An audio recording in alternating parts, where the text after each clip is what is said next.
Hi viewers, welcome to entertainment media.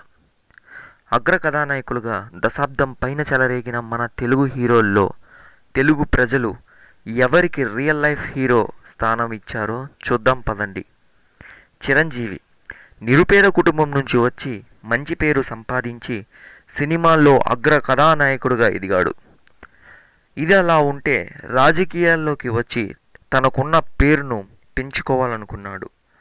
అలానే party పెట్టి తిరుపతికి ఎమ్మెల్యే అయ్యాడు. కానీ విధి తిరగబడి తిరుపతిలో మా ఎమ్మెల్యే కనబడుట లేదు అని పోస్టర్స్ అతికించే రేంజ్కు వెళ్ళింది. దీనికి గల కారణం అవినీతి అని కొందరు అంటున్నారు. అలా పార్టీని కాంగ్రెస్లో కలిపి ఇప్పుడు ఎక్కడున్నాడో ఎవరికి తెలియదు. ప్రజల మన్నలను కోల్పోయాడు చిరు. బాలకృష్ణ ఇండస్ట్రీలో ఎన్టీఆర్ పేరుతో ఎంట్రీ ఇచ్చి అంచెలంచెలుగా ఎదిగి మంచి పేరు తెచ్చుకున్నాడు.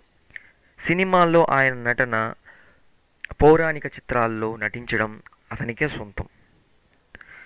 ఇప్పుడు 2014లో మెజారిటీ ఓట్లతో గెలిచి ప్రజల కోసం సినిమాలు తీస్తూనే నియోజకవర్గం కోసం నెలలో 10 రోజులు అక్కడే గడుపుతున్నాడు. కొన్ని రోజులకు ముందు సొంత ఇల్లు కూడా తీసుకున్నాడు నియోజకవర్గంలో. మన బాలయ్య మీద నియోజకవర్గంలో ఇప్పటి వరకు ఒక్క రిమార్క్ కూడా లేదు. చూద్దాం భవిష్యత్తులో ఎలా ఉంటుందో. చిరు కన్నా బాలయ్య పర్వాలేదు అనిపించుకుంటున్నాడు ప్రజల్లో. నాగార్జున మన్మధుడిగా ఎదిగి సినిమాల్లో మంచి కిరీటం తెచ్చుకున్నాడు. అమ్మాయిల హృదయాల్లో మన్మధుడయ్యాడు.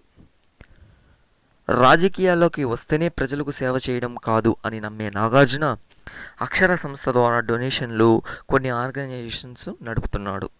ముఖ్యంగా పేదలకు కోటీశ్వరుడు చేయాలనే కోరికతో మీలో ఎవరు కోటీశ్వరుడు అనే ప్రోగ్రాంను కండక్ట్ చేసి పేదలకు ఆదుకుంటున్నాడు. మన నాగ్ రియల్ హీరో అనిపించుకుంటున్నాడు ప్రజల్లో. Thanks for watching entertainment media. Please subscribe for more videos, more reviews.